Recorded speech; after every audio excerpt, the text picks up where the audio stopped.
আসসালামু আলাইকুম, welcome to TNT-Lessons। আমরা লাস্ট একটা ভিডিওতে absolute velocity and relative velocity নিয়ে কথা বলেছিলাম। আজকের ভিডিওতে আমরা দুইটা ভেলোসিটির কনসেপ্টের আর একটু ফার্দার ডেভেলপমেন্ট দেখব। বাট তার আগে আমরা যে নোটেশনগুলো দেখেছিলাম ওগুলো আরেকবার দেখে নিই। ক্যাপিটাল ভি হলো ফার্স্ট বডির অ্যাবসলিউট ভেলোসিটি। স্মল ইউ দিয়ে সেকেন্ড বডির অ্যাবসলিউট ভেলোসিটিকে বোঝানো হয়, আর স্মল ভি দিয়ে দুইটা বডির মাঝখানে রিলেটিভ ভেলোসিটিকে বোঝানো হয়। এই নোটেশনগুলো ছাড়াও আমরা এখানে অ্যালফা অ্যান্ড বিটা দুটো অ্যাঙ্গেল দেখব। অ্যালফা হলো ক্যাপিটাল ভি আর স্মল ইউর মাঝখানে যে অ্যাঙ্গেল সেটা। তার মানে ফার্স্ট বডির যে অ্যাবসলিউট ভেলোসিটি অ্যান্ড সেকেন্ড বডির অ্যাবসলিউট ভেলোসিটি, এই দুটো ভেলোসিটির মাঝখানের অ্যাঙ্গেলটা হলো অ্যালফা। আর রিলেটিভ ভেলোসিটির সাথে সেকেন্ড বডির অ্যাবসলিউট ভেলোসিটি পজিটিভ ডিরেকশনে যে অ্যাঙ্গেলটা মেক করে সেটা হলো বিটা। আমরা এখানে তিনটা সিনারিও দেখব।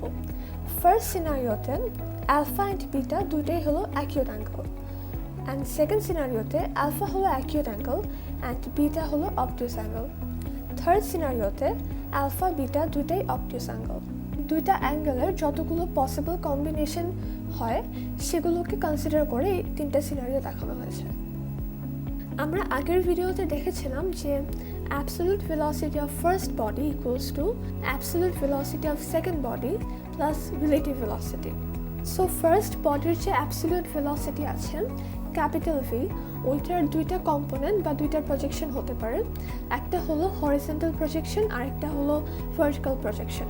সো আজকের ভিডিওতে আমরা এটাই দেখব যে অ্যাবসলিউট ভেলোসিটির দুইটা কম্পোনেন্টকে আমরা কি ফর্মুলা দিয়ে দেখাতে পারি।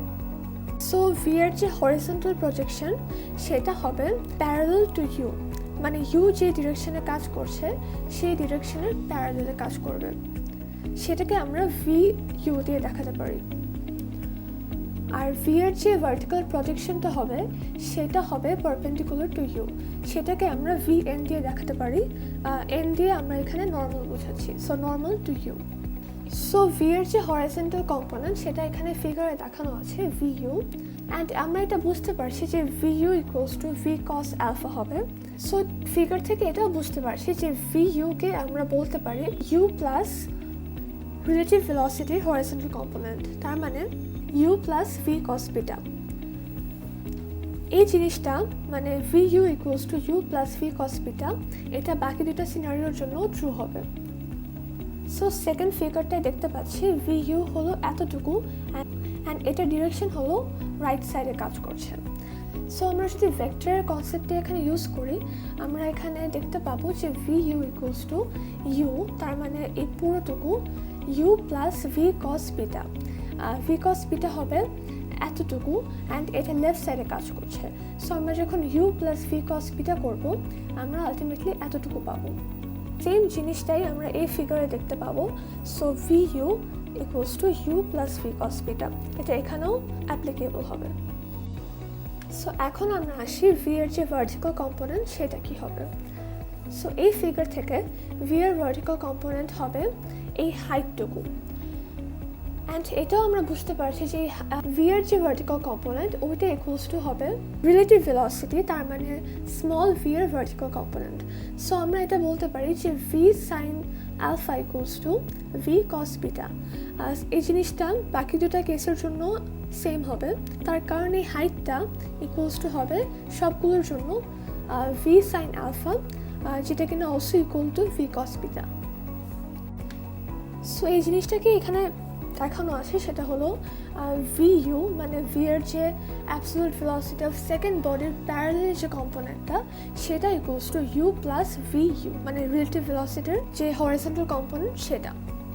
এটা ইকুয়ালস টু হবে, যেহেতু এটা হরিজন্টাল কম্পোনেন্ট সো এটাকে আমরা ভি কস আলফা বলতে পারি, অ্যান্ড সেটা ইকুয়ালস টু আমরা দেখলাম যে u plus V cos beta.